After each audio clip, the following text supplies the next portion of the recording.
नमस्कार दोस्तों। हाल ही में नासा ने जेम्स वेब स्पेस टेलीस्कोप द्वारा ली गई कुछ तस्वीरें सार्वजनिक की हैं।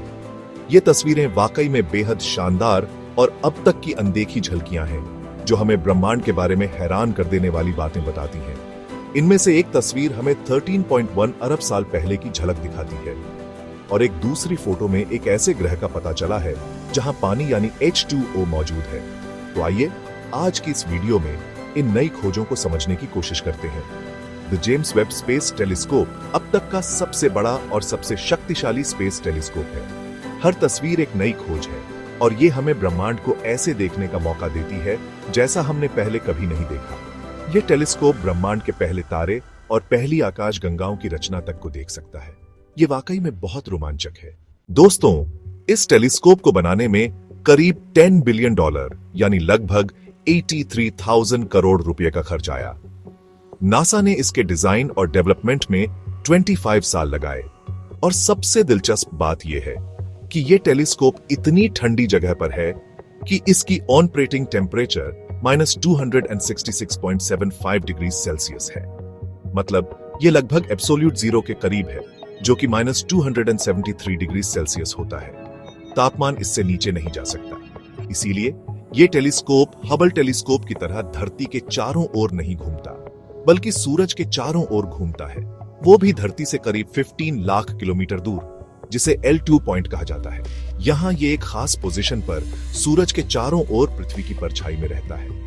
सूरज की रोशनी को रोकने के लिए इसके पीछे एक सनशील्ड लगाया गया है, जो लगभग टेनिस कोर्ट जितना बड़ा है।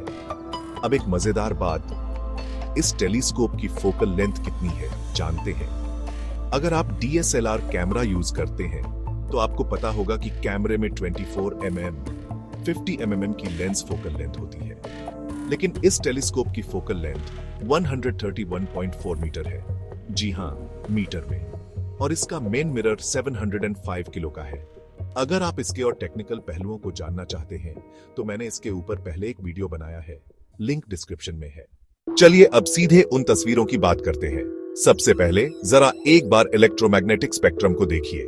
इसमें अलग अलग तरंग दैर्ध्य वेवलेंथ होती है। हमारी आंखों को जो रोशनी दिखती है वो विजिबल लाइट स्पेक्ट्रम में आती है, जिसकी रेंज 0.38 से 0.7 माइक्रोमीटर होती है। लेकिन इससे ज्यादा तरंग दैर्ध्य को इंफ्रारेड कहते हैं और जेम्स वेब टेलीस्कोप इसी इंफ्रारेड लाइट में फोटो खींच सकता है। इसकी रेंज 0.6 से 28 माइक्रोमीटर तक है। इंफ्रारेड लाइट की खास बात यह होती है कि यह गैस और धूल के बादलों में भी झांक सकती है।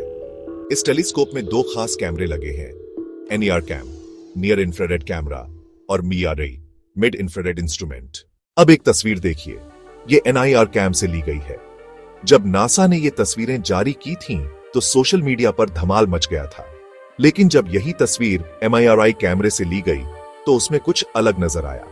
MIRI की फोटो में बादल कम दिखते हैं और उसके पीछे का दृश्य ज्यादा साफ दिखता है। अब आप सोचेंगे कि इसमें हम देख क्या रहे हैं? दोस्तों, इसमें हम एक तारे की मौत देख रहे हैं। जी हां, इस फोटो में दो तारे हैं, एक चमकदार जो अपनी जिंदगी की शुरुआत में है और दूसरा जो बुझ रहा है। मरते मरते इस तारे ने पिछले हजारों सालों में गैस और धूल के बादल बना लिए हैं। इन्हीं बादलों को प्लैनेटरी नेबुला कहा जाता है। चूंकि दोनों तारे एक दूसरे के चारों ओर घूम रहे हैं, इसलिए ये बादल ऐसे घूमते रहते हैं जैसे चीनी घुलते समय पानी में गोल गोल घूमती है। NIR कैम की तस्वीर में एक तारा और बादल नजर आता है, जबकि MIRI की तस्वीर में बादल पारदर्शी हो जाते हैं और दोनों तारे दिखते हैं। अगर पहली बार सुन रहे हैं कि तारे भी मरते हैं तो हैरान न हो। जैसे इंसान की जिंदगी होती है, बचपन, जवानी, बुढ़ापा और मौत, वैसे ही तारों का भी जीवन चक्र होता है। हमारा सूरज भी एक तारा है जो अभी जवान है। लगभग 5 अरब साल बाद ये रेड जायंट बनेगा और फिर वही प्लैनेटरी नेबुला बनेगा। जब ये रेड जायंट बनेगा तो ये शुक्र और बुध ग्रह को निगल जाएगा और धरती पर जीवन असंभव हो जाएगा। अब अगली तस्वीर पर आते हैं। ये है SMACS 0723। ये फोटो 13 अरब साल पहले की झलक दिखाती है।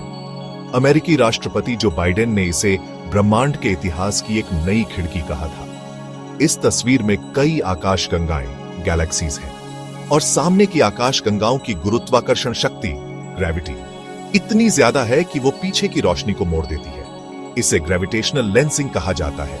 ये एक तरह का प्राकृतिक मैग्नीफाइंग ग्लास है। ये फोटो भी ऐसे ही नहीं खींच ली गई, इसमें 12.5 घंटे लगे। टेलीस्कोप ने अलग अलग तरंगदैर्ध्य पर कई तस्वीरें ली और उन्हें मिलाकर ये तस्वीर बनाई गई। अब अगली तस्वीर देखिए, स्टेफन्स क्विंटेट। ये 5 आकाश गंगाओं का समूह है। इसमें बाईं तरफ की गैलेक्सी 40 मिलियन लाइट ईयर दूर है और बाकी की 4 290 मिलियन लाइट ईयर दूर। ये चारों गैलेक्सियां इतनी करीब हैं कि इनके तारे और धूल आपस में टकराने लगे हैं। वैज्ञानिक इसके प्रभावों को बेहद दिलचस्प मानते हैं। अब सबसे खूबसूरत तस्वीर, करीना नेबुला।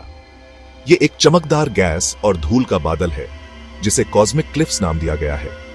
इसमें कई नए तारे जन्म ले रहे हैं। फोटो में जो लाल बिंदु दिख रहे हैं वे नवजात तारे हैं। अब सबसे रोचक तस्वीर या कहें डाटा, यह है ग्रह वॉस्प 96b का। यह एक एक्सोप्लैनेट है जो हमारी सौर मंडल से बाहर है और धरती से 1150 लाइट ईयर दूर है। जेम्स वेब के नायरिस नाम के उपकरण ने इसके स्पेक्ट्रोग्राफ बनाए। स्पेक्ट्रोग्राफ यानी लाइट के तरंग दैर्ध्य को मापने वाला यंत्र। करीब 6.5 घंटे तक डाटा रिकॉर्ड किया गया और इसमें पानी यानी H2O के मौजूद होने के संकेत मिले। अब आप सोचेंगे कि बिना फोटो के ये कैसे पता चला? बहुत आसान है।